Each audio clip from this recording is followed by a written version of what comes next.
desse autor divino, né? Espetacular. Foi muito difícil. Eu acho que eu começo as minhas palestras sempre assim, principalmente com relação ao grande cisma. O que colocar na palestra, porque o livro é extremamente denso, doutrinariamente falando, né? Então, a obra toda do Polidoro é assim. Você não tem uma palavra que você possa tirar, né? Eu já fiz esse exercício de português. Deixa eu ver se esta palavra está a mais e eu posso substituir ou tirar. Não, você não consegue. Mas no grande cisma, assim como no Confissões do Corruptor, ficou extremamente difícil escolher o que colocar, né? Então, eu peço encarecidamente que vocês realmente leiam essas duas obras, principalmente o Grande Cisma, porque ele fala tudo de doutrina, absolutamente tudo, né? E com uma clareza absoluta em termos históricos e em termos de responsabilidades individuais, né? Eu vou começar, na verdade, com Bezerra de Menezes, com o livro Bezerra de Menezes na Arte Iniciática, e ele está dividido em alguns tópicos, né? Ele começa com a poesia Deus, depois ele faz um aviso, ele chama de aviso necessário, que eu vou colocar aqui, vai falar da conduta pessoal dos assistentes, como que você deve se portar numa oração em conjunto, o poder da oração, e ele vai dizer assim, olha, tome cuidado, a oração é pedido, não é direito garantido. É uma petição, né? A petição normalmente pode ser atendida ou não. Isso em termos mundanos. Em termos divinos, ela é sempre atendida. A questão toda é que a gente não reconhece quando ela é atendida e não nos resultados que a gente espera, né? Então a gente, olha, eu quero que passe a dor de barriga. E na verdade aparece para você um médico que vai te levar numa reunião espiritual, ou uma pessoa, e você não reconhece isso, né? Ele vai apresentar a oração Bezerra, a narrativa iniciática e o extrato doutrinário. A narrativa iniciática, na verdade, é a história de fundo, onde ele vai colocar os conceitos em cima dessa história, né, desses personagens. Com relação ao aviso necessário, eu coloquei aqui para nós lermos juntos, ok? Então ele fala assim, ó, o que se vai ler nesta obrinha, só ele pode falar assim, né? Obrinha, que visa atender de modo generalizado o quê? A um programa de sessão de assistência e curas espirituais. Mas o forte mesmo desse livro é o programa de informes doutrinários, cujo caráter revela, em síntese, toda a amplidão iniciática. E é verdade, porque quando você vai para o último tópico, que é o extrato doutrinário, é impressionante o que tem lá de doutrina, né? É impressionante, tem todo o espectro da doutrina divinista. Tudo aquilo que foi e é e será o fundamento da excelsa doutrina do Cristo. Tudo bem. Aí ele vai fazer uma advertência. Será que tudo que eu ler eu vou entender? E todos vão entender a mesma coisa, na mesma profundidade? Não, né? Então ele vai dizer, ó, aqueles que forem capazes de penetrar a fundo, que aí vai depender de vivência, vai depender do que estudou nessa vida, do desabrochamento interior, de uma série de coisas, né? Aqueles que forem capazes de penetrar o fundo, a essência doutrinária da narrativa iniciática que se segue, virão a conhecer o interior e o exterior de si mesmo e do cosmos. Ele está repetindo uma máxima iniciática anterior, que está em Orfeu, que está em Sócrates, né? O de dentro e o de fora são iguais, o de cima e o de baixo são iguais. O que ele quer dizer com isso? Que tudo é essência divina. Eu, espírito interno, eu, centelha, e matéria externa, o anímico e o cósmico, temos a mesma essência. É isso que ele está falando ali. Então, quem tiver condições vai poder entender. Bom, então vamos para a nossa história, que é a narrativa inicial. A nossa história é a história da Séfora, do Pedro e do Pantaleão. Estes três são irmãos. E o Afrânio e o Joaquim. Quando a nossa história começa, estes três, Séfora, Pedro e Pantaleão, estão encarnados. E Afrânio e Joaquim estão desencarnados. De repente, desencarna o Pantaleão. Ele desencarnou. Desencarna o Pantaleão, a Séfora começa a ter problemas. Ela começa a ter umas ausências, ela começa a ter pesadelos terríveis, inicialmente dormindo, depois acordada. Ela chama de pesadelo, na verdade ela está tendo evidência, né? Descontrolada nas evidências. E o que ela vê? Ela vê o Pantaleão sendo seguido por dois vultos. Aqui tem um só, porque eu só consegui uma figura de visão, não? Mas dois vultos. E ele corre por aquela fazenda, porque eles moram numa fazenda. E ele corre por uma fazenda, aqueles dois atrás dele, para pegar aquela coisa horrorosa. E ela fica desesperada, porque o tempo inteiro ela vê isso. E o que acontece normalmente com isso? Vai para o médico, né? E foi para vários médicos, vários remédios. Uma hora ela falou assim: chega, eu não quero mais de médico, não dá mais certo, eu continuo sonhando as mesmas coisas, vendo meu irmão, não sei o que, papapi, não quero mais. Aí, e ela continua agora pior, porque agora ela vê que os dois querem matar o irmão. Só que o irmão está desencarnado, né? Então ela fica desesperada. Tem uma conversa interessante com a empregada, porque uma hora o irmão vai pedir, vai falar para ela: escuta, não tem jeito, vamos num curandeiro, né? E a empregada se diz: ai Deus, credo, cruz, não sei o quê, você não acredita em fantasma? Ela fala: não acredito em fantasma. E de repente ela começa a falar de espírito, dá um show doutrinário lá, tudo para dizer: fantasma não existe, o que existe é espírito desencarnado, né? E o pior não é isso, o pior que a Séfora diz assim: e essa doida que toda noite não me deixa dormir e vem me acordar para falar de espírito comigo? E o irmão fala: escuta, não, você acorda minha irmã à noite? Você nunca cheguei perto dela. Então, na verdade, elas saíam, se encontravam em espírito, e a outra ficava tentando doutrinar a Séfora. E aí a Séfora fica muito danada quando o irmão quer levar um curandeiro, e ela fala assim: meu irmão, você pensa que nós estamos na Idade Média? No tempo que todo mundo era analfabeto? Imagina que eu vou nesse lugar, de jeito nenhum. Mas então o que ele faz? Ele vai até um amigo dele, que é chefe da administração, e fala com ele: a minha irmã está ruim, que não sara de jeito nenhum. E esse amigo é muito sábio, porque a primeira coisa que ele fala é assim: olha, cada coisa em seu devido lugar. Se é mal físico, trate-se fisicamente. Porque, gente, a primeira coisa que a gente tem que fazer quando tem uma doença ou um pressuposto de doença é ir ao médico. É ir ao médico. É para isso que existem médicos. Para isso que essas centelhas divinas e essa ciência foi desenvolvida. Nós vamos em médicos. Se é espiritual, trate-se espiritualmente. E se houver uma simbiose, façam-se os dois tratamentos.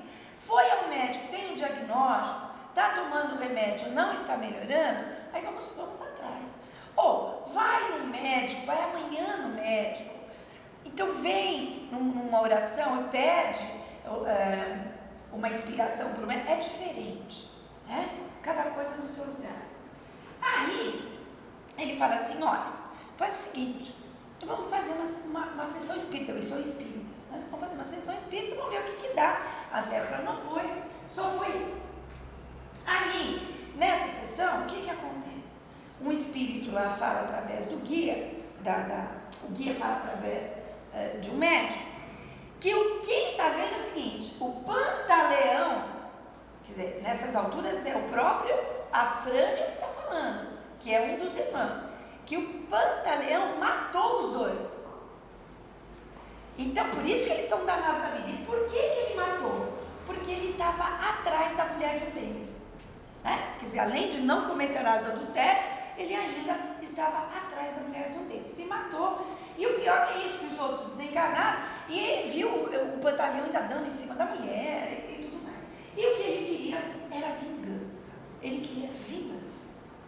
Muito bem. Aí o guia que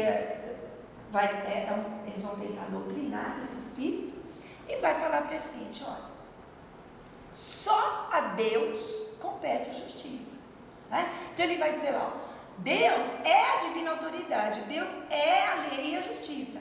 Ninguém tem o direito de fazer vingança, mesmo porque você sabe o que é que você fez no passado, né? Nas outras vidas. Aí ele vai ficar indignado, porque ele vai falar assim: que vidas? Eu não tive nenhuma vida, o que você está falando? E aí os Polidoro aproveita nessa indagação e faz todo um arrazoado sobre a reencarnação, sobre a ignorância e tudo mais.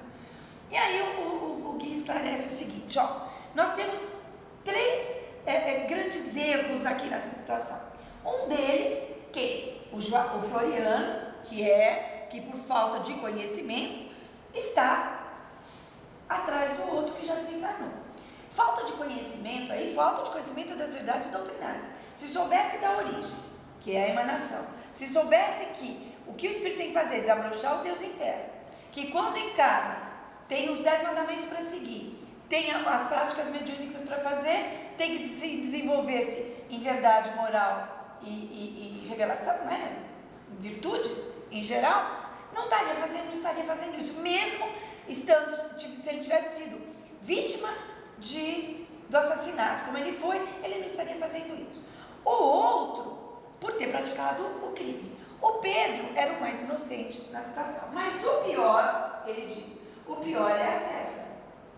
Por quê? Porque a Séfora insulta a revelação. Com isso ela está cometendo um erro extremamente grave e que vai ter consequências mais tarde, tá? Ela não vai e continua piorando. Aí o Pedro pede para o dirigente se ele pode ir até lá. E eles moram na fazenda, eles vão. Quando chega, a situação está tão ruim que a empregada precisou amarrar a Séfora, porque ela estava batendo em todo mundo, ameaçando todo mundo de morte. Esse é ameaçando a própria vida, tá? Quando eles chegam lá, o que eles veem? Que ela está totalmente obsediada. E por quem? Pelo outro, né? Porque quando o Floriano aparece naquela sessão espírita, ele já é encaminhado. Dá um trabalho, dá para convencer, mas ele é encaminhado. Só que o Joaquim fica, e é ele que está aí. E aí o Joaquim toma a Séfora, né, incorpora na Séfora e começa a batalha de esclarecimento dele. Então ele fala assim: olha, escuta, você não tem esse direito de fazer isso com essa mulher. E começa a conversar sobre ele. E fala assim: olha, eu não quero saber de direitos. Cadê Deus que não soube cuidar dos meus direitos? Eu quero um homem de bem e um homem de muita fé. Aí ele fala assim: fé? O que você fez com a sua fé? Você sempre, em todas as suas vidas, você teve fé? E ele de novo: mas que vidas? Eu não sei nada de vidas. Ele fala, né? Então ele fala assim: olha, o guia fala para ele: o que adianta a sua fé se você nunca praticou nada de bom? O que adianta a sua fé se você nunca se preocupou com ninguém? E o que adiantou a sua fé se agora você está perseguindo uma pessoa que não te fez nada? Nessa encarnação não tinha feito nada. Aí ele vai colocar, né, que a ignorância e o erro sempre fazem com que os homens, encarnados ou desencarnados, queiram ensinar a Deus. Porque ele está dizendo: olha, Deus, eu posso fazer isso porque nunca ninguém cuidou dos meus direitos, né? Então, total presunção de encarnados e desencarnados. E aí eles continuam: não adianta, Deus não cuida particularmente, não é assim. Há um encadeamento de vidas, o que você faz uma vida interfere na outra e assim por diante. E aí ele fala: em Deus tudo é regido por lei. E continua conversando com ele e vai entender, dá muito trabalho. Esse daí dá mais trabalho que o outro, né? Aí ele fala assim: essa é a desculpa de todo mundo. Eu acho muito engraçado.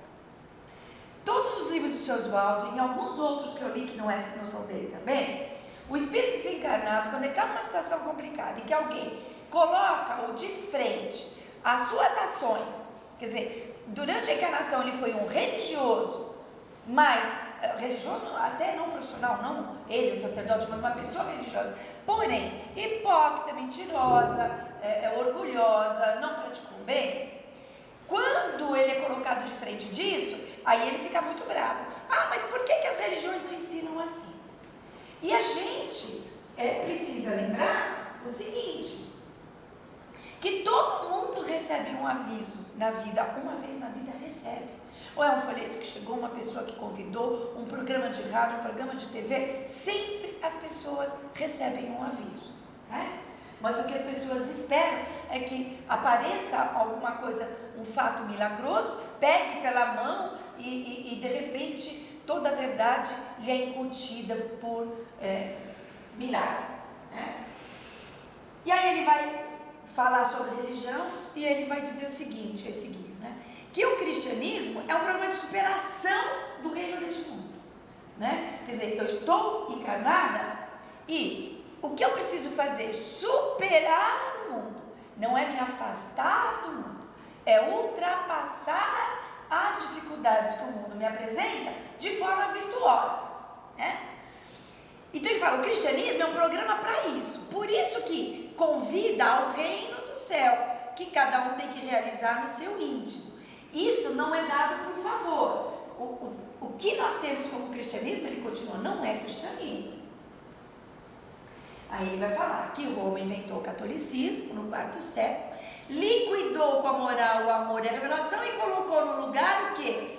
A idolatria e os interesses econômicos, mas tudo isso em nome de Deus e do Cristo. Eu acho que eu não preciso me alongar sobre isso, tá? Tudo se paga, foram fortunas geradas, fortunas roubadas, interesses políticos.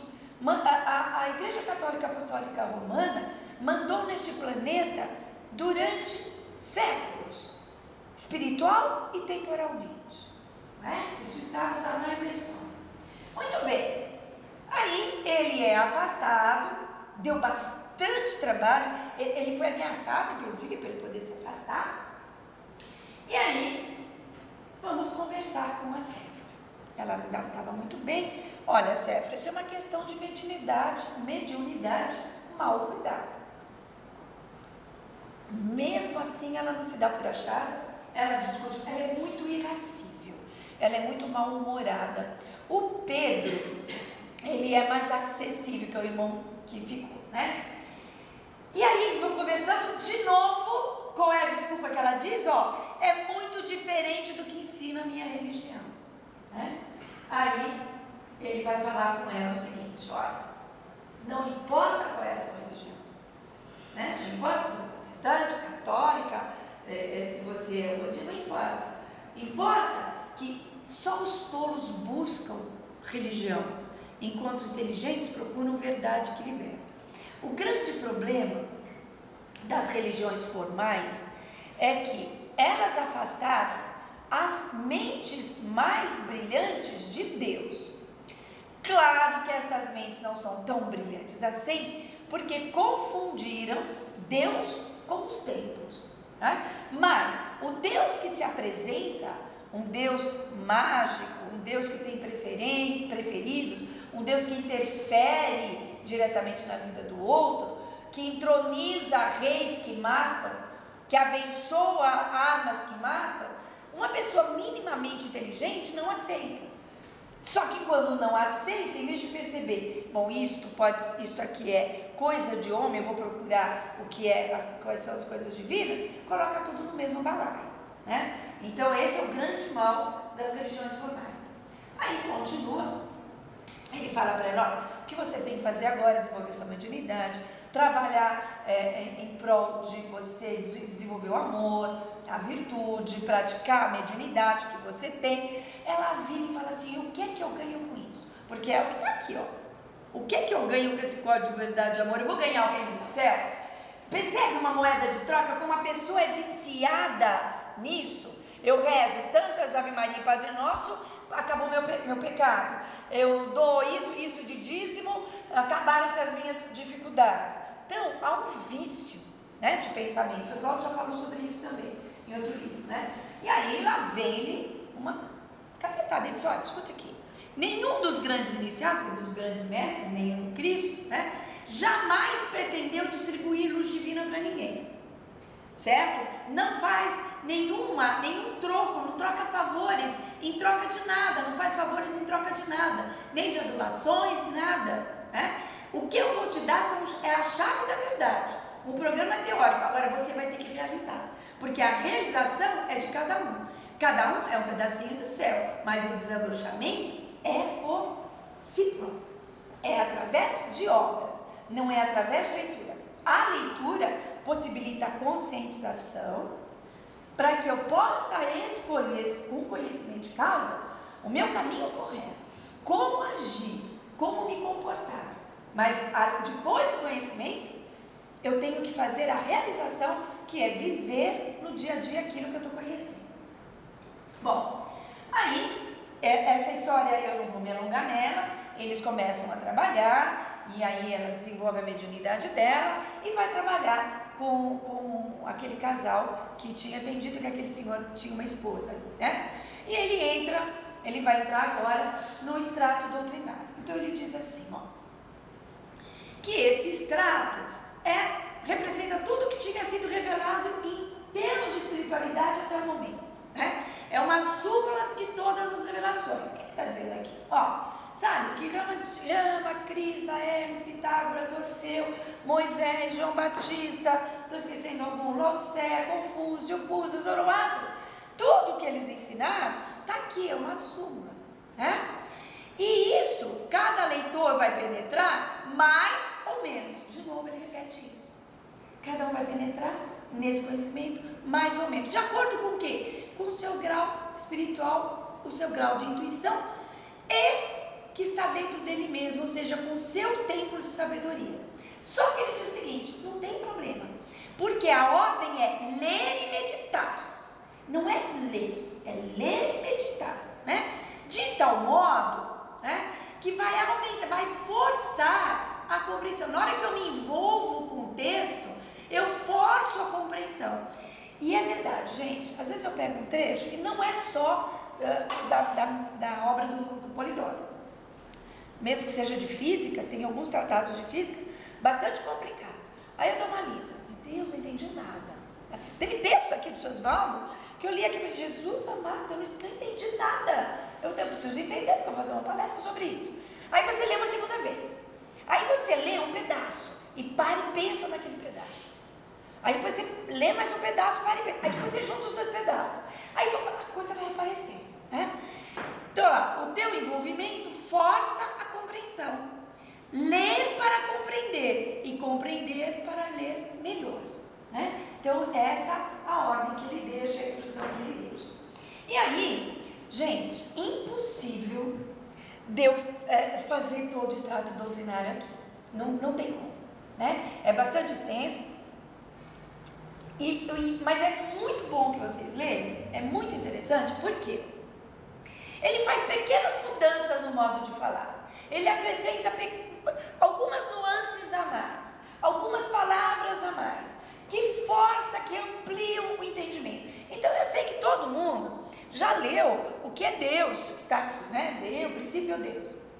Aqui, nesse livro, na Bezerra de Menezes e a Narrativa Iniciática, tem pequenas nuances a mais, que são interessantes. Eu não posso trazê-las todas aqui, né? Vou pegar.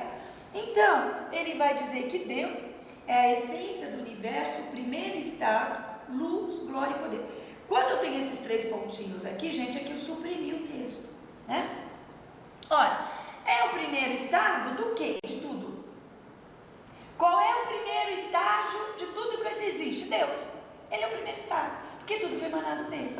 Então, antes de eu ser emanado, o que eu era? Deus, por isso que era o primeiro estado, né? E quando eu sou emanada, no ato da emanação, que eu sou o primeiro estado, Deus. Aí, ele vai falar da luz divina. Ai, gente, aliás, vou falar uma coisa, é uma briga as cores de letra, viu? Porque eu ponho aqui branco deu certo, no próximo preto é que vai dar, é uma tristeza quando tem figura. Ele vai falar que a luz divina é o segundo estado.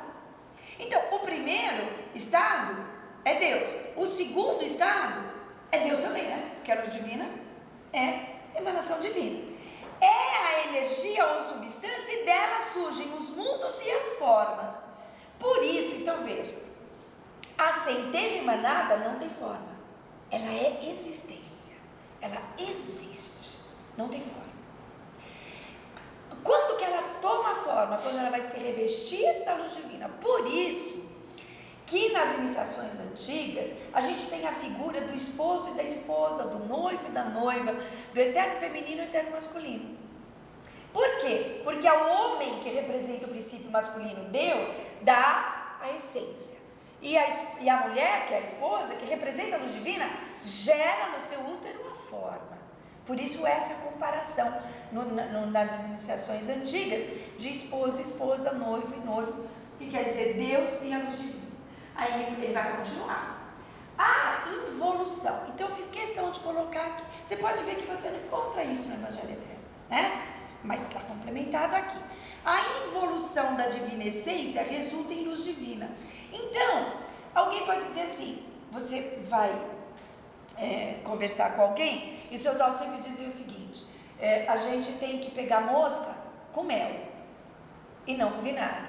Então eu tenho que me preparar assim, ler tudo que eu posso, entender tudo que eu posso, para eu poder falar na linguagem do meu próximo. Então você pode chegar com algum esotérico, porque involução divina, aí você fala assim, não, involução não existe, você não sabe que não existe? Depois que desabrochou, que passou pelo reino animal, ninguém volta mais? Você não está falando isso. Porque no passado, o ato do princípio emanar de si era chamado de involução, porque ele vinha para a matéria, né? É isso que ele era chamado. A involução da divina essência resulta em luz divina em toda a chamada criação. Era conhecido como sacrifício de Deus. Deus sai da sua unidade para ser multiplicidade. Ele é uno e agora ele é todos nós que somos aqui, né? Sacrifício de Deus. A descida vibratória. O emanador a se apresentar como emanação, como universo exterior. O emanador, Deus, se manifestando como ser e coisa, espírito e matéria, seres e coisas, né? E aí continua que a luz divina é o começo da emanação, porque é o primeiro estado, é o segundo estado, né? Mas na direção da individualização é o segundo estado. É o berço da relatividade. Por quê? Porque absoluto só Deus o é. Só Deus, sem emanar, é absoluto. Não precisa de espaço e tempo em ninguém. Emanou, a centelha já entra no espaço e no tempo, já é relativo, né? É o começo da manifestação e das mônadas divinas. E aí ele vai falar que o Cristo, tá ruim, né? Mas eu não consegui achar uma cor melhor, viu? Que os Cristos são as mônadas que já evoluíram, que já se conscientizaram, que o grau ideal que a gente tem que atingir é o grau Cristo, né? E é isso que nós vamos fazer, transformar o carro da alma em luz divina. Começamos na luz divina para entrar para a matéria. Na hora que vamos desabrochando, vamos terminar em luz divina de novo, né? É claro que ele não podia deixar de dizer que os 10 mandamentos é a força equilibradora do universo, que se é apresentada nos 10 mandamentos, e que quem se indispõe sobre ela não tem jeito, não tem apelação, tem que reequilibrar. E ele vai dizer o seguinte: ninguém chega à cristificação transgredindo a lei. Quer dizer, transgride, mas tem que equilibrar. Ninguém chega a Cristo sem viver a lei, né? Então ele vai estar falando sobre isso. E aí ele vai falar sobre a responsabilidade. Ele vai dizer: a responsabilidade é o seguinte: a centelha, quando ela é emanada, ela não tem consciência nenhuma, portanto não tem responsabilidade nenhuma. Ela apenas tem existência e não sabe. Quando que como ela vai conseguir essa responsabilidade? Através da sua caminhada. Primeiro, ela vai entrar no reino dos automatismos inconscientes. Que é isso? Plantinha, né? É automatismo, mas não é inconsciente. Depois, os instintivos, automatismos instintivos. O bichinho já tem o instinto de se proteger. O bichinho já tem o instinto de procriar. Já tem o instinto de alimentar seu filho, né? O instinto de sobrevivência. Depois, a razão, na fase luminal. Dentro da fase luminal, a esfera intuitiva é aquela que me faz, eu estou vindo lá dirigindo, o farol está verde para mim, bem verde, bastante verde, mas de repente, na hora de atravessar, eu dou uma brecadinha de nada e passa um caminhão. É uma intuição que eu tive, eu não precisava ter parado, estava verde o sinal para mim. Depois a intuição plena, e aí sim ele vai dizer: se eu começo sem consciência, portanto sem responsabilidade, a minha responsabilidade vai aumentando na razão direta do conhecimento de causa. Quer dizer, quanto mais eu sei, mais responsável eu sou. E aí ele vai falar que a comunicabilidade dos espíritos é lei comum, é uma lei comum. Ele está falando da revelação. Onde? Nos mundos físicos e nos mundos extrafísicos. Ou seja, a mediunidade ela é praticada aqui na carne e lá também. Então é comum você ter descrição de pessoas que estão num plano X e um grande espírito vem visitar aquele plano e eles não vêm. Por quê? Porque eles não estão na mesma sintonia. Precisa de evidência para ver. Ou que o espírito se condense para que eles vejam, né? Ela é exercida através da mediunidade, que nos altos planos sintoniza o filho com o pai. Porque ela é nos fundamentos divina lei de relação. No nosso plano, ela sintoniza a gente com o quê? Com a mãe que já faleceu, com o Pena Branca, com as legiões de trabalhadores. Nos altos planos, com o princípio sagrado, né? Aí ele vai falar da necessidade. É muito interessante essa coisa. Necessidade, ela começa a ser sentida e inteligentizada. Por que ele pôs inteligentizada? Porque a plantinha tem necessidade? Tem, a plantinha tem. Ela tem necessidade de água, ela sofre por falta de água, sofre, mas ela não é inteligentizado, não tem inteligência, então ela tem necessidade. E ela não pode fazer nada. O bichinho que tem necessidade, ele pode ir atrás, ele está com fome, ele vai caçar. A plantinha não pode. Então, aonde que a necessidade aparece? No reino animal. Muito bem. Ela é uma lei que força o evoluir. Vou explicar como. Porque ela vai tanger, né? O que é tanger? Ó, o chicote, né? Tange no sentido de melhorar, da gente melhorar. Como que eu vou melhorar? Isso aqui é aquela pirâmide de Maslow, né? Se não me engano. Você tem necessidades fisiológicas, necessidades de segurança, emocionais, de automotivação, né? De sentimento de autoestima, de realização em todos os âmbitos. Você vai correr atrás dessas necessidades. E são essas necessidades que vai fazer você desabrochar o quê? Porque essas necessidades, que são do dia a dia, elas são buscadas no meio social, na relação com o outro. E é aí que eu vou ter que desenvolver a paciência, a honestidade, né? A sinceridade, não ser hipócrita, não puxar o tapete do outro, a não me vingar. Então a necessidade que eu tenho, as necessidades que eu tenho na vida, forçam o meu evoluir. Quando eu piso na bola, correndo atrás dessas necessidades, eu vou trapacear, eu vou mentir, eu vou fraudar, eu vou fazer o meu irmão sofrer, eu vou acumular riquezas, independente da minha necessidade, e apesar de eu fazer o outro perder os seus bens, aí surge o quê? A dor. Então ele fala que a dor é apenas a necessidade elevada a um grau mais intenso, é uma falha de caráter. Então entrou dor, aí ele vai ressalvar, a menos das dores messiânicas, né? Que você faz por prova ou por missão. Mas normalmente as dores são falhas de caráter mais agudas. E aí ele fala que quando nós formos simples, prudentes, amorosos, nós vamos poder usar a lei de necessidades, chegar ao plano crístico sem haver ingerência da dor. Mas eu preciso ser menos materialista, menos orgulhoso, menos sensual, menos egoísta, mais prudente, mais simples, mais amoroso, né? Muito bem. Aí ele vai falar de trabalho. Então ele vai falar assim, que o trabalho é uma movimentação. Olha que interessante, intra e extra do espírito. Por que intra? Intra é o trabalho que eu faço de desabrochamento, é trabalho. É meu, interno, íntimo, de desabrochar as virtudes.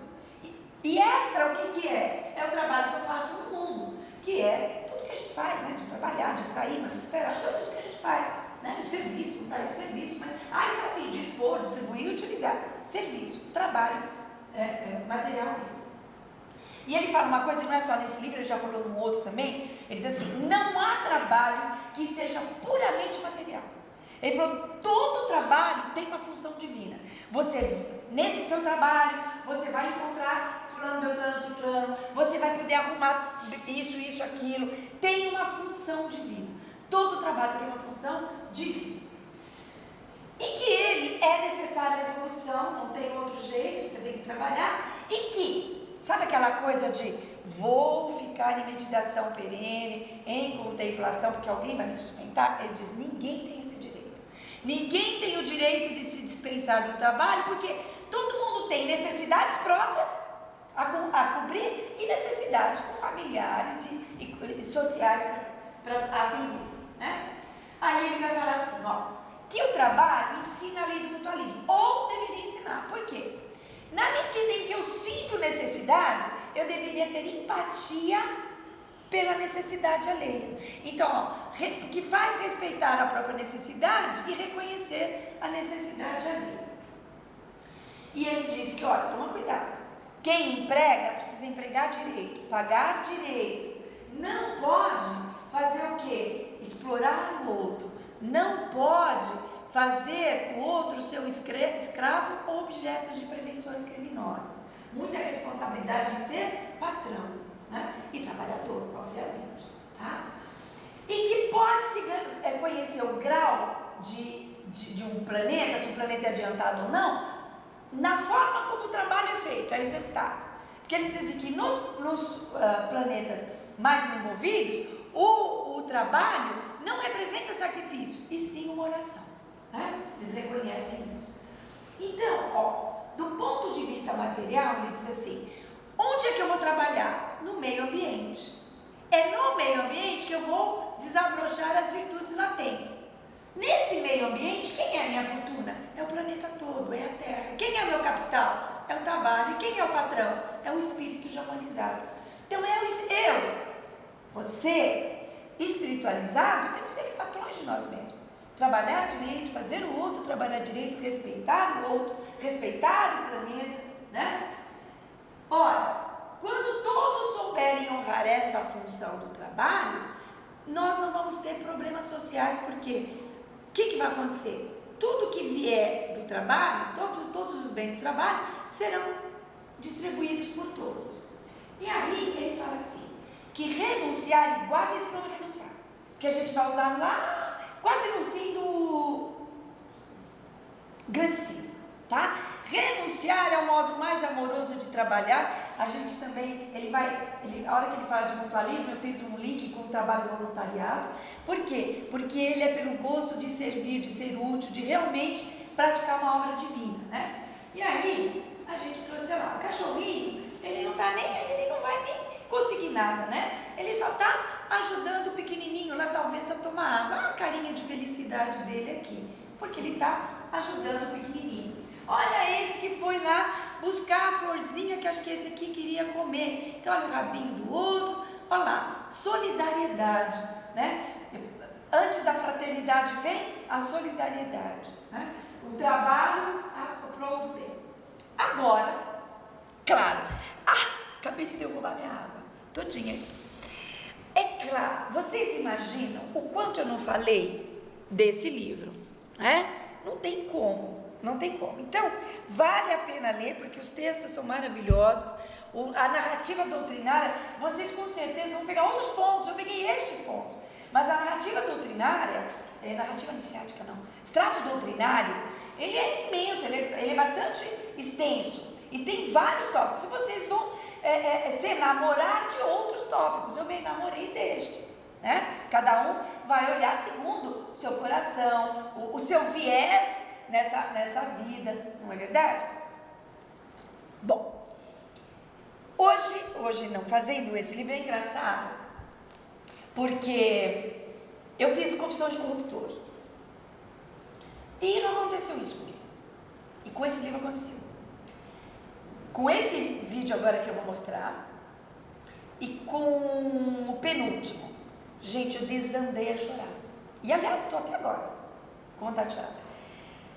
Isso aconteceu só uma vez comigo, foi quando eu li Exilados de Capela, e que eles descrevem o discurso que Jesus fez quando ele recebeu os exilados de Capela aqui, recebeu aqueles extraditados. Eu li aquilo, chorei, mas não pode deixar aplicada, amor, aplicada, viu? copiosamente. E eu fiz a mesma coisa aqui. Quando eu chorei aquela vez lá de Capela, eu tive certeza que eu fui expulsa de Capela. E agora eu estou tendo quase certeza absoluta que eu estive aqui, no início da corrupção, porque eu chorei muito, bastante, quando eu vi isso. E eu vou começar essa palestra por uma cena chocante, ok?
Bastante impactante, eu achei bastante impactante esse filme, esse pedaço. Ele realmente me emocionou bastante. Não é à toa que hoje ele é Cristo planetário, né? Porque aguentou isso. foi arrancada a língua exatamente para ele não ir falando, né? Então, realmente me emocionou muito porque, na verdade, o que é que nós estamos vendo no grande cisma, né? O grande cisma vai estar contando histórias que só foram possíveis por causa do advento do cavalo preto, da corrupção doutrinária, né? Nós estamos vendo os efeitos da corrupção doutrinária nesse livro, né? Religião que não implique no culto do bem fazer é hipocrisia mal disfarçada. É comércio de uns contra outros. É pretexto para vazações mentais, doentias, é negociata política. É tudo, digamos, menos religião.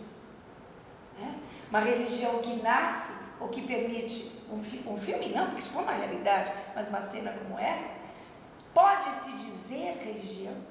Pode-se dizer representante do Cristo ou de Deus? Não, não pode. O que o grande cisma vai contar é a história de vários espíritos corresponsáveis. Todos nós somos corresponsáveis. Cada um, olha, o espírito tem o planeta que merece, e a encarnação que merece, e a humanidade que merece. Todos nós temos exatamente a casa que merecemos, né? E a história que merecemos. Bom, a história começa com Barnabé, esse menininho aqui de 8 anos. Peraí. Ele tem 7, 8 anos. Ele vive com a família do Bento, que ele acha que é pai e mãe dele, que são pais e mãe dele, tá? Ele é negro, a família é negra. Mas ele é quase um escravo, ele trabalha muito. E ele tem uma irmã. E acontece uma coisa X, que ele explica direitinho o que ele fica sabendo que ele não é filho desse casal. Ele fica bobo, bestalhado. E é engraçado, que é incrível. Depois disso, ele é mais maltratado ainda. Ele apanha, ele vai dormir sem comer, ele vai trabalhar sem comer, né? E numa tarde que ele está lá capinando lá o terreno, a menina vai levar uma comida para ele e maltrata a irmã, e maltrata ele e tal, e fala assim, ele fala, por que você me maltrata assim? Porque você é preto. Mas você também é preta. Mas eu tenho mãe. Mas a sua mãe largou você, fugiu com outro, realmente fugiu com outro, acabou se suicidando.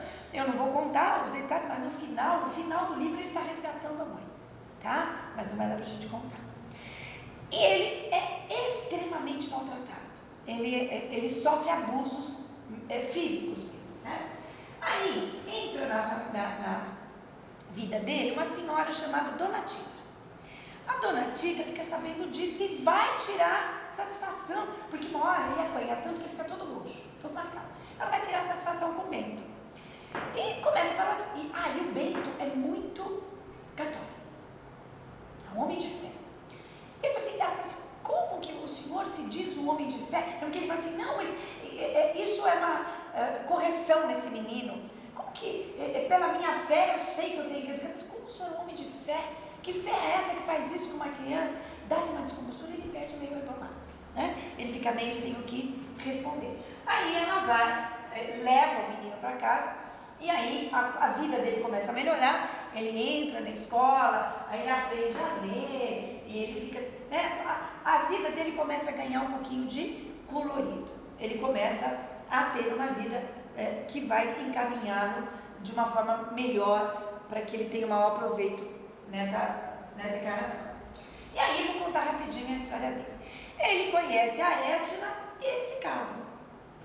Tem 5 filhos, e nesse ínterim dele crescer, lá com a Dona Tina, né? E entrar na escola, e crescer e tal, ele se interessou por verdades espirituais. Então ele foi leitor do Bhagavad Gita e ele tinha um orgulho danado de ser ocultista. Ele era ocultista, tá? E nesse pedaço aqui, em que o Poridó está contando que ele está orgulhoso de ser ocultista, ele está tendo conversa com o senhor, que mais tarde vai ser o mentor espiritual dele na carne, aqui, não espiritual, né? Não desencarnado, que vai levá-lo para o espiritismo, tá? E ele vai falar assim, olha, eles estão falando de monismo. O que é monismo? Monismo é a filosofia que reconhece uma mesma essência em tudo. né? Isso já é uma filosofia que existia. O Polidoro cunhou divino monismo. Então, quando ele fala divino monismo, ele diz essa essência que está em tudo é Deus, né? Então ele vai estar dizendo, olha, que o divino monismo, que o monismo sempre teve na revelação. E o que é isso? Reconhecer que existe uma origem, que essa origem é Deus, e que de tudo dessa origem foi emanado, né? Tudo se originou de Deus. Muito bem, que não há nada fora de Deus. Aí é interessante que ele fala assim, que ele tinha bastante orgulho de ser ocultista e estudava tudo que ele podia, mas que ele só foi conhecer as práticas mediúnicas com esse amigo dele.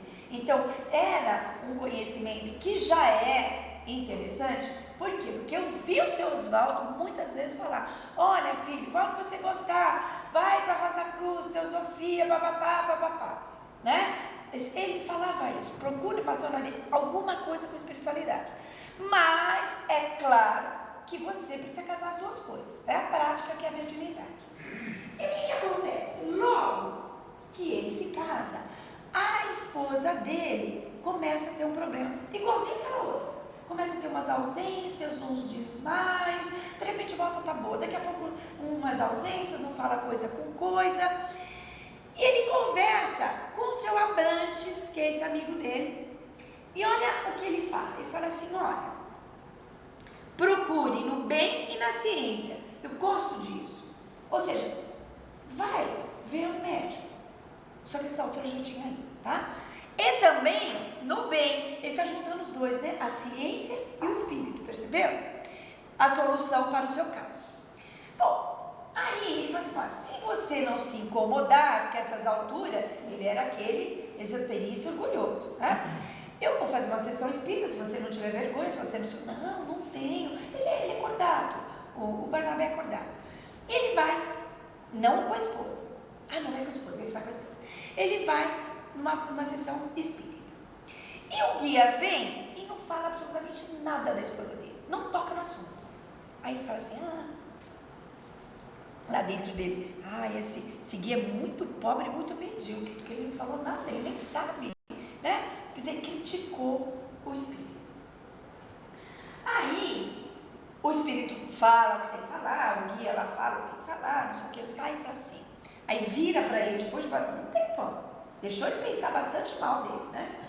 Olha, meu irmão, há muito trabalho pela frente e trabalho que tem que render para você e para sua esposa, né? Isso é uma questão de trabalho. Aí ele falou assim, mas o que eu devo fazer então? Né? Ele é bastante acordado, o Barnabé. Ele falou, primeiro, estender a mão aos que sofrem. O tempo inteiro o Sosal está falando isso. Cuidar dos que sofrem, estender a mão para os que sofrem. Agora, para você começar, você pode perdoar e servir. Ele fala assim, perdoar? Por quê? Porque este aqui é o Bento, que já tinha desencarnado. Aquele senhor que maltratava ele. E que estava profundamente arrependido. E estava em volta dele, mas não tinha como chegar nele. Como a Etna tinha algum teor mediúnico, ele chegou nela, né? Aí ele falou assim, não, eu perdoo. Aí o guia falou para ela, isso é muito bom para você. Você perdoar sinceramente, não perdoa, não tem nada, mágoa dele nem nada, isso para você é muito excelente, mas para ele não é o suficiente. É suficiente porque não vai amarrar ele com você, nem você com ele. Mas a justiça divina vai tratar esse caso de outro modo, porque ele fez muito errado, né? Foi muito interessante. Bom, aí pula-se um pedação do livro, claro, né, gente? E ele então tem conversas maravilhosas com o Abrantes, onde o Abrantes vai desenrolar toda essa temática da corrupção. Então o livro todinho, a temática é a corrupção doutrinária. E ele começa a fazer trabalhos espirituais. Ele desenvolve alguma coisinha pouquinha, a esposa dele também desenvolve alguma coisa pouquinha, e eles vão trabalhando.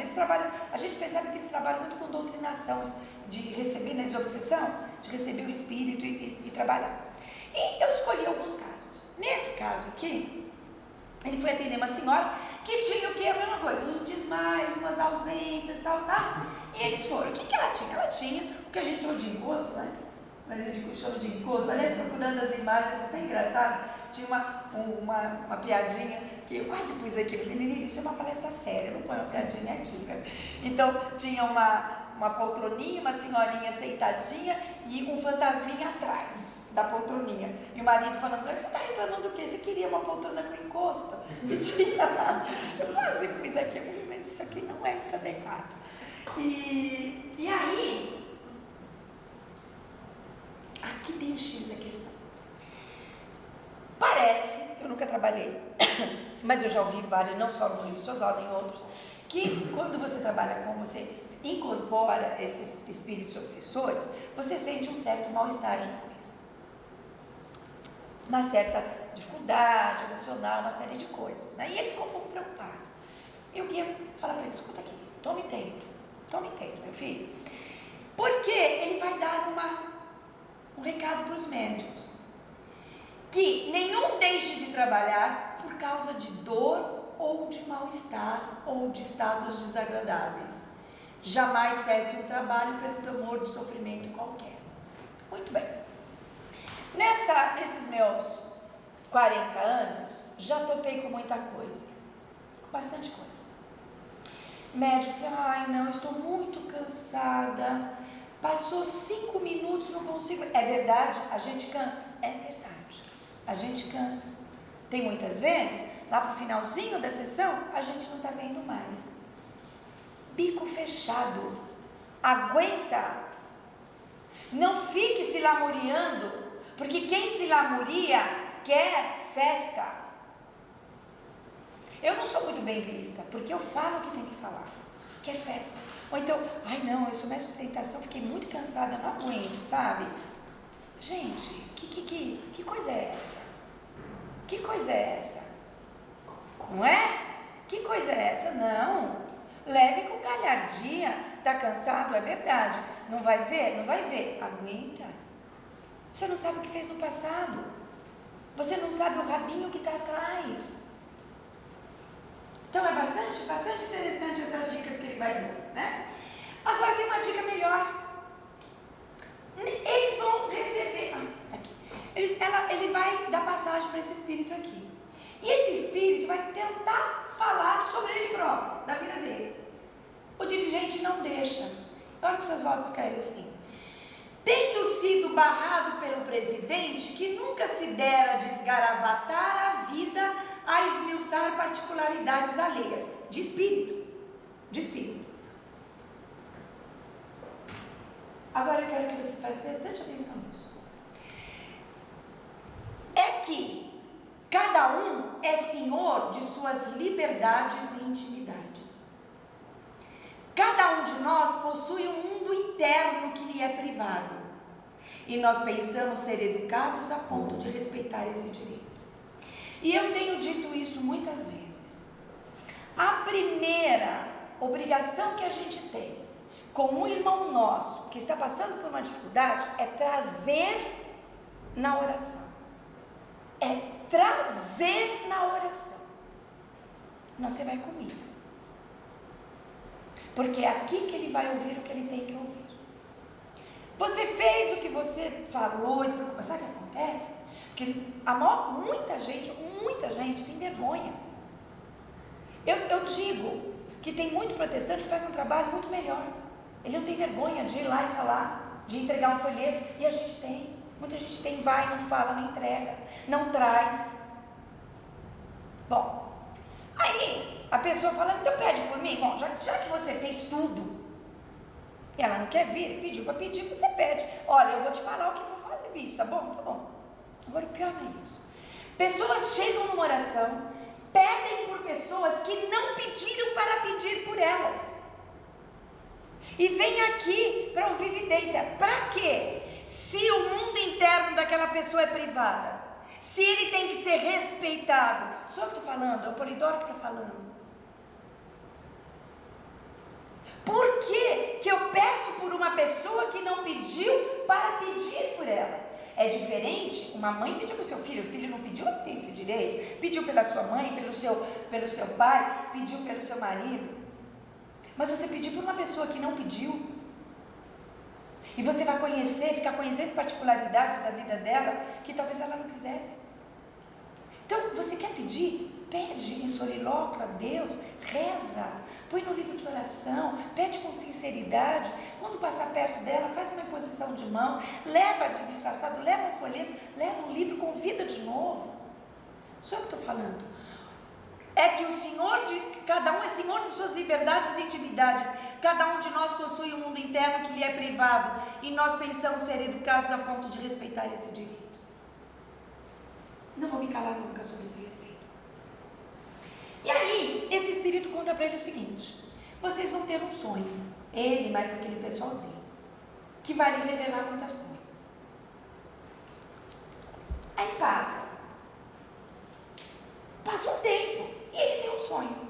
Ele se vê num bosque enluarado à noite, ele e mais 2 amigos caminhando por esse bosque, e de repente, eles estão indo para Paris, de repente, lhe vem uma tremenda agonia. Ele estava desesperado.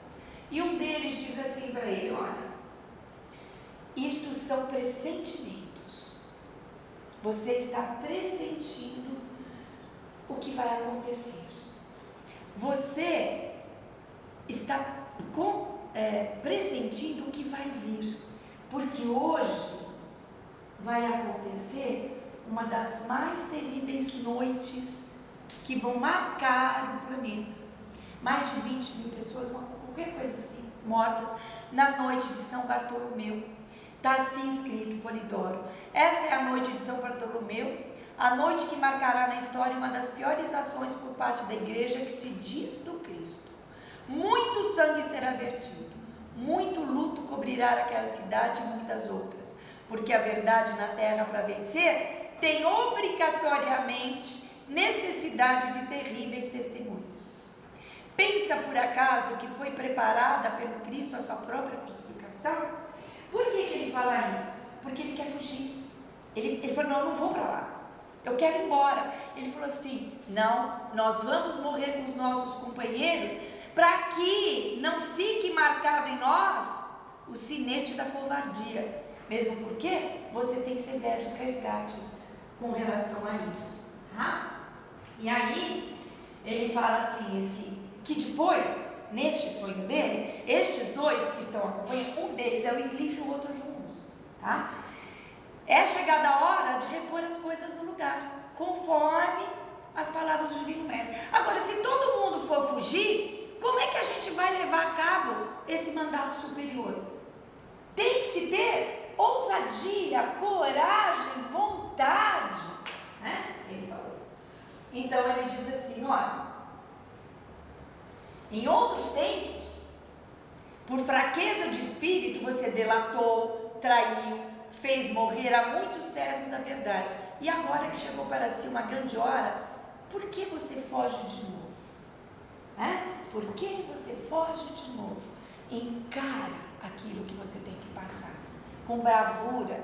Por isso, gente, que só pode ser. Uma vez eu fiz uma pergunta tola para o seu Oswaldo, tola, na minha ignorância total: seu Oswaldo, só o senhor foi tudo?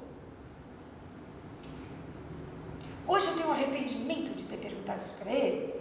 Por quê? Porque só um espírito crucificado do tamanho dele pode ser morto por fogueira, por flecha, por pedrada, por degolado, e não retirar o que disse e reafirmar a doutrina, defender a doutrina, percebe? É por isso que é ele.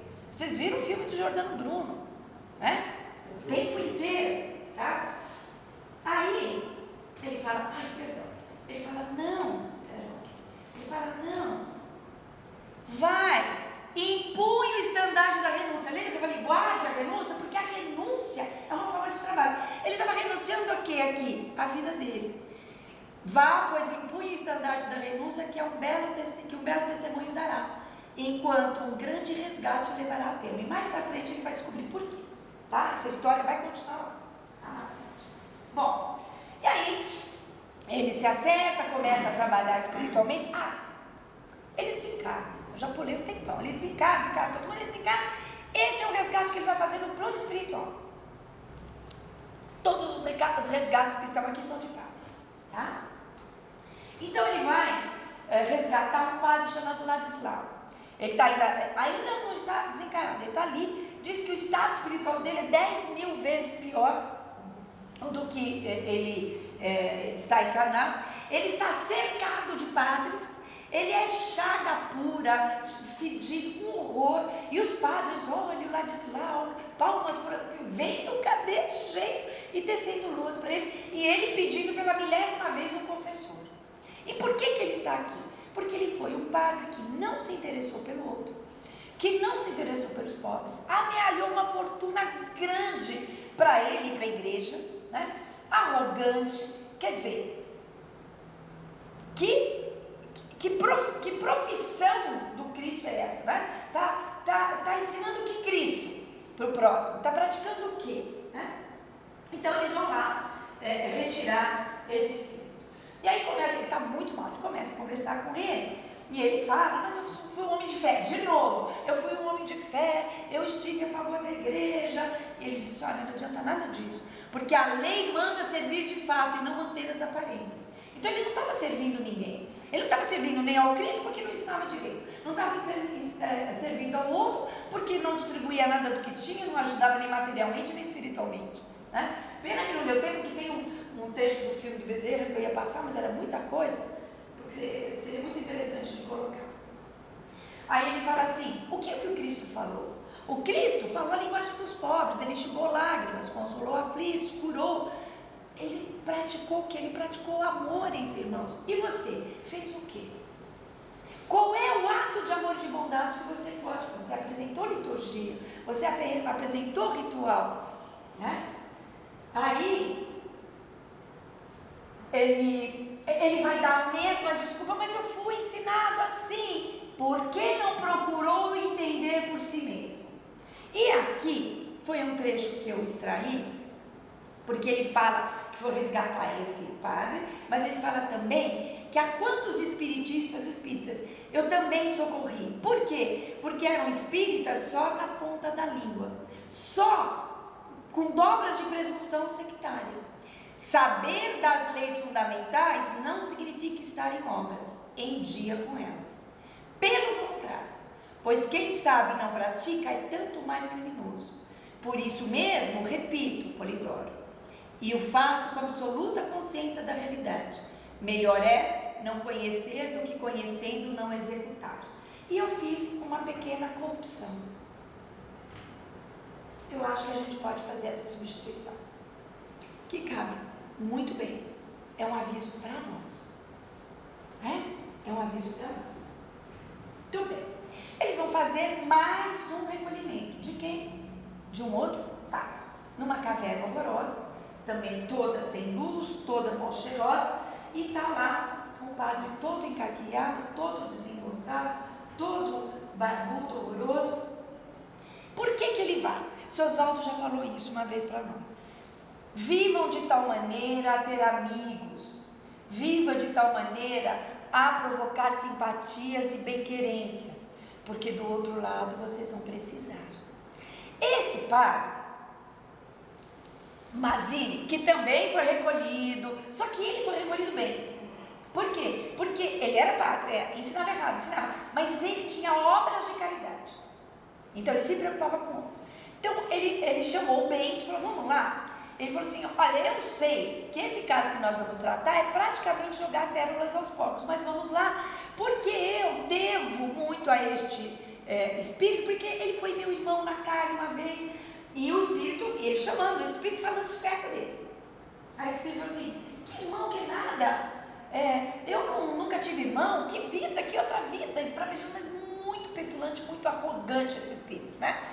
E ele fala, quem são vocês? Eu estou aqui abandonado, ninguém me atende, não sei o quê. Mas Nicolas, onde está a sua fé? Aí ele fala assim, então ele vocifera, que fé, que Deus, eu fui abandonado. Aí seu Oswaldo coloca assim, ó, num encarnado, a falta de fé representa o quê? Inconsciência das leis originárias. Aqui, veja, não é aquela fé dogmática, cega, mas a hora que eu me sinto totalmente desesperançoso, eu digo, eu estou abandonado, eu estou dizendo que eu não tenho consciência das leis. divinas, porque nós não estamos abandonados. A gente pode se sentir, pode não saber, mas não está. Então ele fala, para o encarnado isso é grave. Para um desencarnado, é blasfêmia, porque ele está vendo que a vida continua. Como é que ele continua ainda? Agora, para um profissional da fé, é a mais terrível das blasfêmias. Você não pregou a fé, como que você não tem aquilo que você pregou. Tá? Aí, ele fala assim, fui traído. É a terceira vez que vocês ouvem isso, né? Fui traído pela minha igreja. A resposta foi excelente. A resposta foi excelente.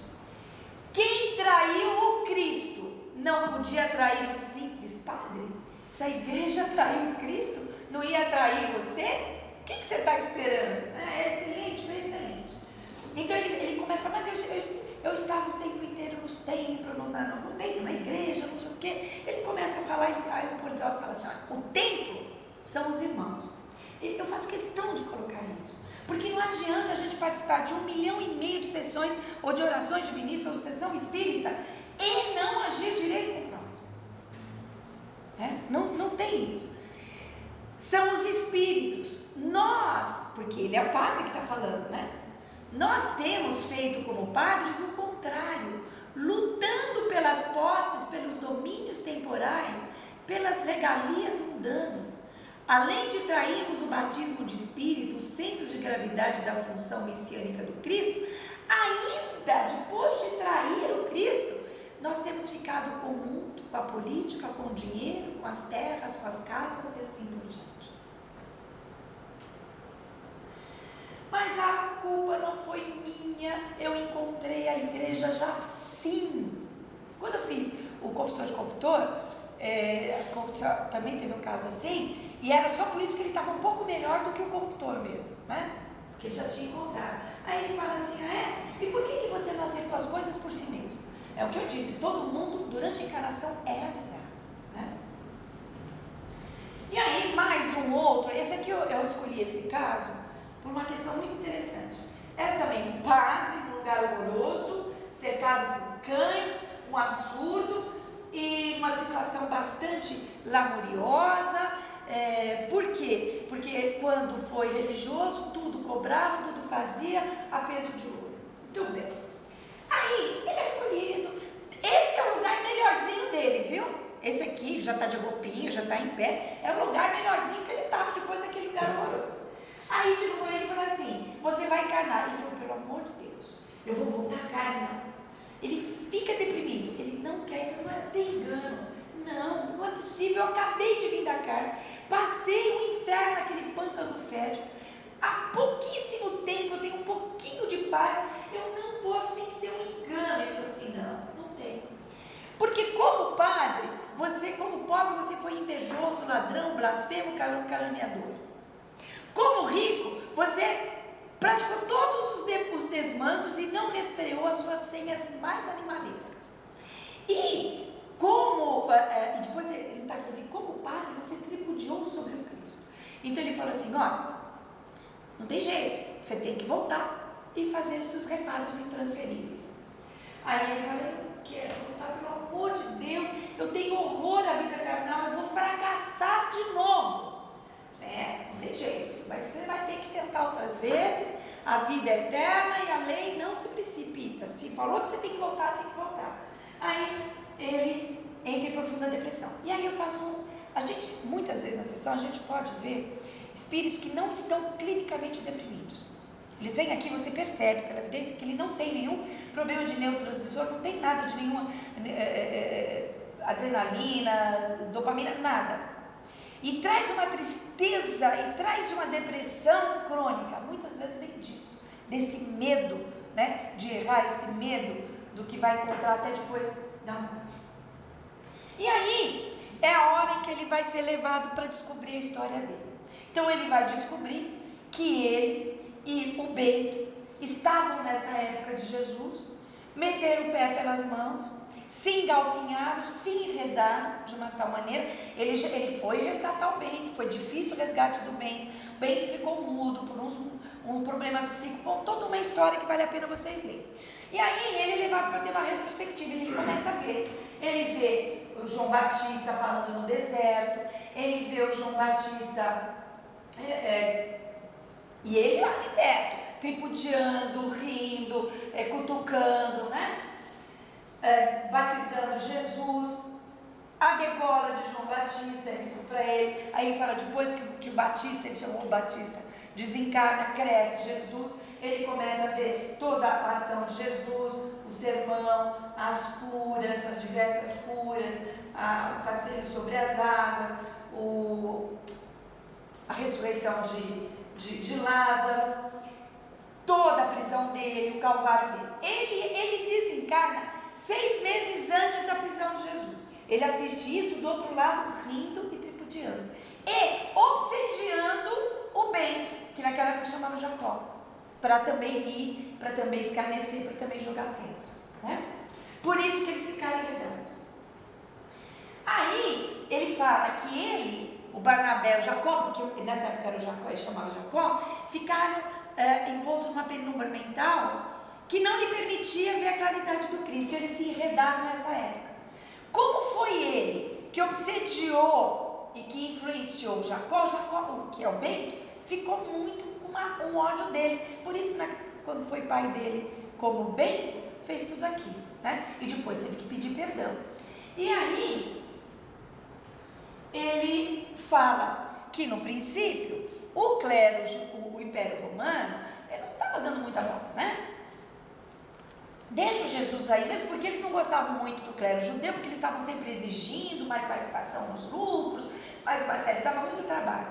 Mas aí ele falou o seguinte: mas os poderes temporais, entretanto, sempre se entendem melhor. Quer dizer, quando a ameaça ficou verdadeira, olha, ele se diz o rei, aí então vamos atrás dele também, né? E aí, ele vai ter a grande revelação. Ele e o Jacó, ou Bento, estiveram nesta época e foram dois padres do início da corrupção, né? E eu destaquei esse trecho. Concílio de Nicéia, lá no século IV, os políticos de Roma decidiram interferir e liquidar com o culto de batismo de espírito, com o prolongamento do Pentecoste. A vitória de Constantino alçou o paganismo em nome do Deus único de Jesus Cristo, tomando por bases as regras levíticas, apenas um pouquinho modificadas de algumas práticas litúrgicas, né? E aí foram perseguidos e liquidados os cultores da revelação. Aqui lá do Coliseu, né? A perseguição. Quem era então que estava por trás das manifestações mediúnicas? O diabo era artífice das línguas diversas, de curas, de sinais, de profecias, de tudo quanto o mediunismo prodigalizava. Tais práticas eram consideradas crime contra o império, e os novos senhores da fé, ou donos da nova ordem religiosa, muito bem pagos e garantidos pelo Estado, impunham-se com todo o rigor possível. A revelação era crime de morte. Estava levantado, organizado e oficializado o grande cisma, que é o tema do livro. E aí eu tenho mais duas projeções. Uma fala do seu Oswaldo muito interessante. Eu acho essa música inadequada para esse filme.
Mas deixa assim, eu queria saber, porque eu tenho agora um vídeo do seu Oswaldo, se a gente pode passar.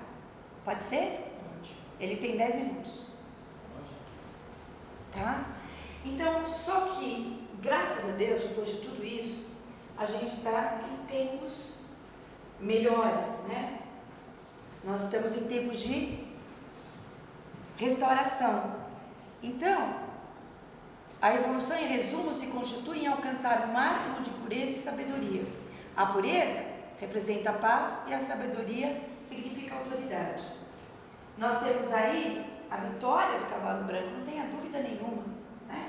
São tempos de restauração completada, são tempos de renovação.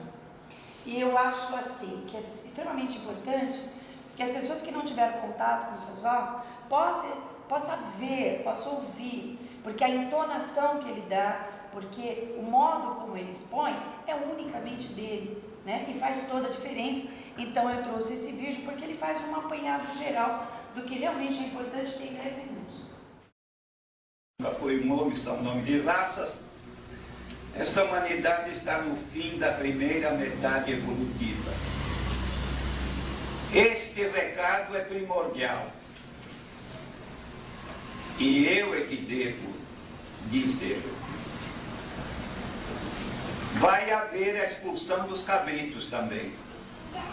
Um dilúvio de fogo reduzindo os viventes a 1/3. E a expulsão dos cabritos, dos mais rebeldes. Se tiverdes de desencarnar em um cataclisma qualquer, não tem importância. Já estão fartos de encarnar e desencarnar, desencarnar e encarnar, para evolutivamente chegarem até aqui como estão. Não tem importância encarnar e desencarnar mais uma vez, num cataclisma qualquer, porque vai sobrar um bocado também para o hemisfério sul da Terra, porque o mais se dará do outro lado.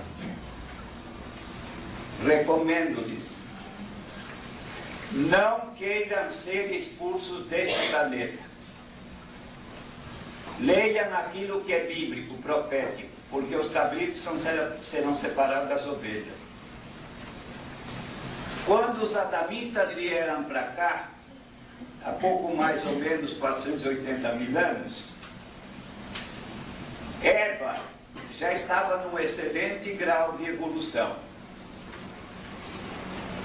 Eu vou entregar 2 porções de cabritos para 2 cristozinhos de 2 humanidades, cujas eras estão apenas no grau evolutivo de uns índios melhoradinhos.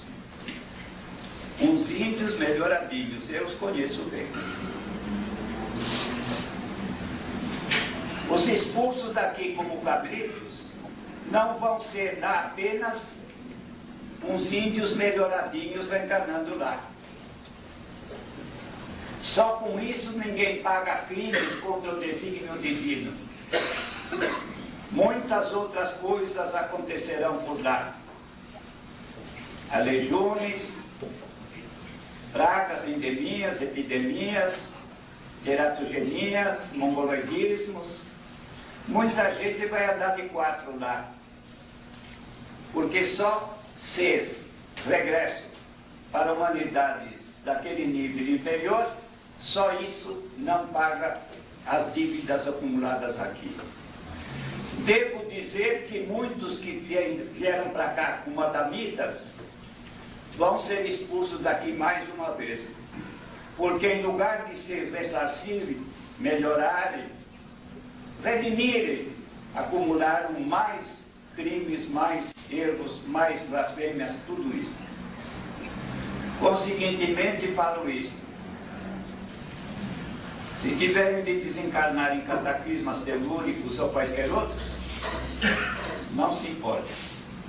Procure não serem expulsos deste planeta. Eu devia vir restaurar todas as coisas. Não ficou na boquinha do primo Jesus, quando ele Elias vier de novo restaurará todas as coisas? Entreguei o Espiritismo no século passado. Tinha de voltar como está em Obras Póstumas. para completar a tarefa messiânica. Era entregar a Bíblia final prometida por Deus em Apocalipse 14, 1 a 6, que, como já disse, está escrito assim: um cântico novo tereis, um anjo poderoso vos entregará o Evangelho eterno. Fiquem com ele. Ele mostra 5 verdades divinas fundamentais doutrinárias, 5 só. Consciência de um princípio Deus, de sua impoluta justiça, dos dons do Espírito Santo, carismas ou mediunidades que distribui a seus filhos, dos inderrogáveis 10 mandamentos da lei de Deus, fui eu que entreguei com Moisés, e do santo trabalho dos espíritos mensageiros chamados anjos. Anjo só quer dizer mensageiro em grego.